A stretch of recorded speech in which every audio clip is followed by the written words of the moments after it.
here, Tank and today I'm going to be talking about a phone that I personally have myself that I've had for at least a good couple of years now, which is, of course, what you see on your screen, the Samsung Galaxy S8 phone.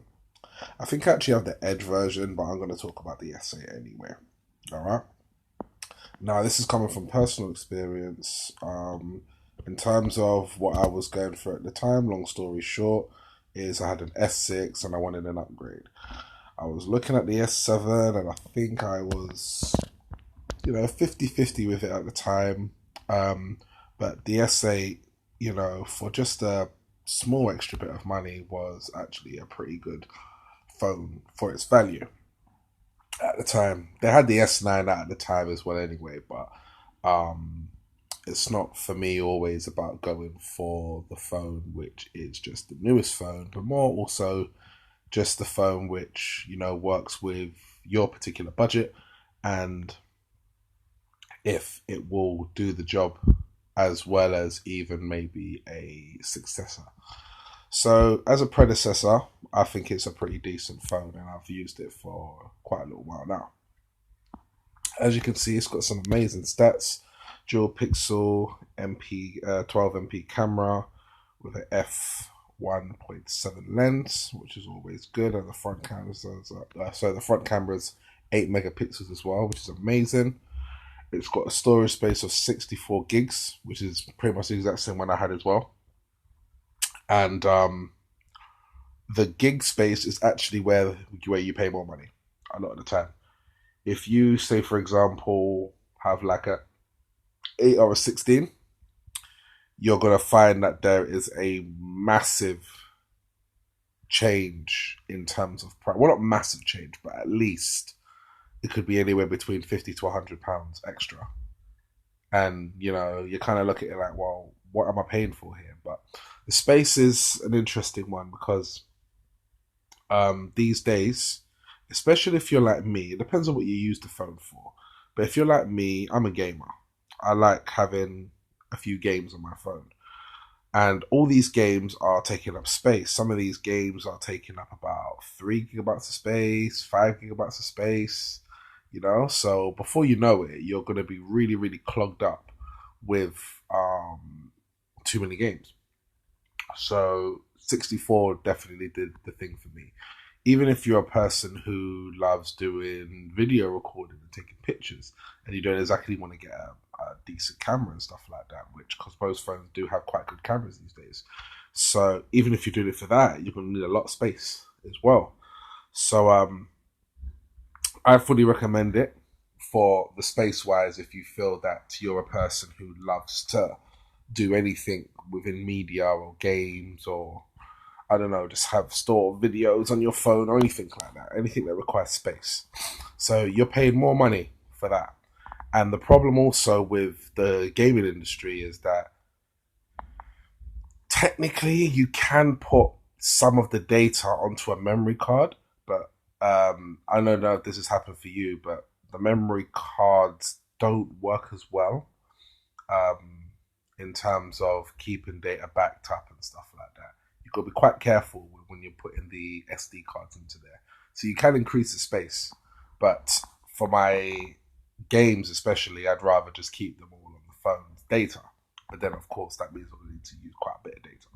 So anyway, those are just some little ideas or reasonings behind why you might choose a larger storage space. But in terms of the S8 phone itself, it's quite solid. It's not massive in terms of its size. I don't really feel anyway. So it depends really, because some people like a more thin, sleek phone that they can just fit into their pockets or put in their bags. I mean, this one is kind of technically that as well. It's got quite a nice kind of style to it, especially the one with the Edge, which is the one I've got. And it's got like the way the glass is designed. It kind of goes, what's the word, down on the sides. It kind of sleeks down quite firmly instead of just going flat across. So you'd have to obviously, maybe I can do a video of showing you my one, but yeah, you'd have to look to see what I'm talking about. But the edges are quite nicely designed to look a little bit more stylish in that sense. But yeah, so this is the midnight black version, like I said. So you can get them in all different types of colors and stuff like that as another kind of option. You've got the 3000 mAh battery, which is pretty standard for most phones as well. It lasts, but you gotta be careful. You gotta make sure that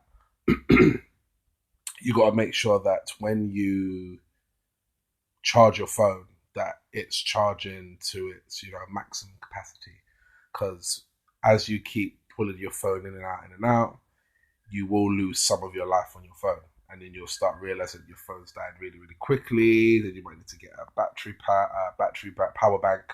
So there's all these things, but there is actually a way to change your internal battery, and maybe I'll do a video on it one day. But there is actually a way to do that as well.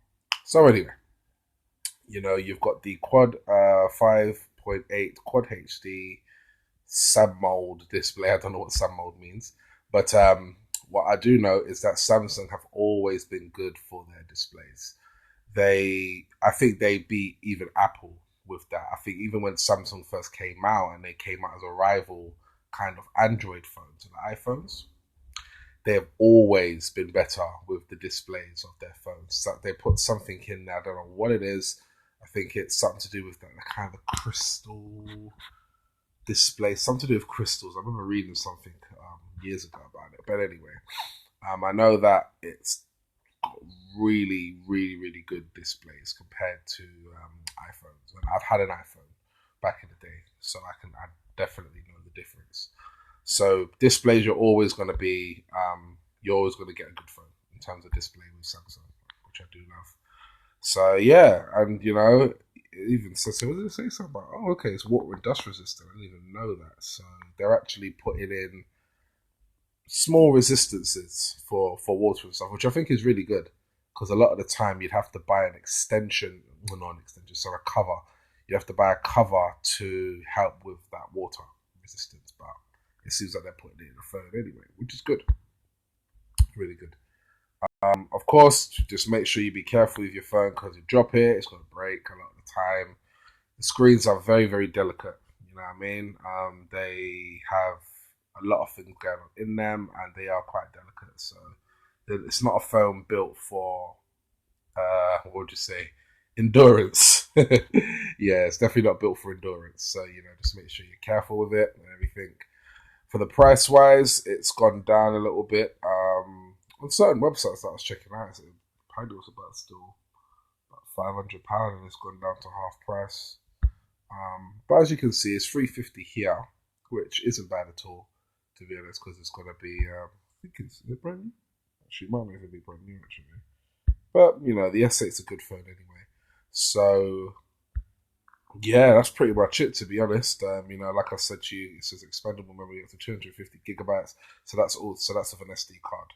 So, for like photos, movies, music, I spoke about all of that already. And what was I going to say about it? Yeah, it's pretty much all here anyway in terms of the information, really. So yeah, it's a phone, like I said, I've had for a good couple of years now. It's done me very well. You don't, like I said, it all depends on what you're after. Most of the time, both iPhone and Samsung will support generations of phones, at least about 3-4 generations before their latest phone. So it all depends on what you're after. If you just like to change your phone every year because, you're just that type of person who just loves to always keep up to date, then, maybe the S8 isn't for you.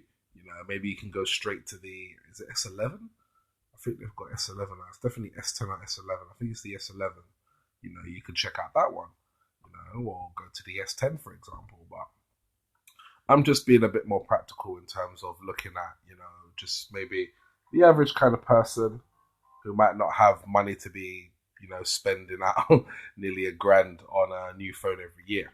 But for those who are just looking for just a good semi up to date phone, which is quite affordable, the S8 is definitely for you. It's quite solid, quite good, and yeah, I recommend it for anybody, especially if you're looking for that kind of that kind of guide price. And if you look there closely, it actually says that they have new and used ones for even £155, which is even much better. So yeah, that's all I got to pretty much say in it.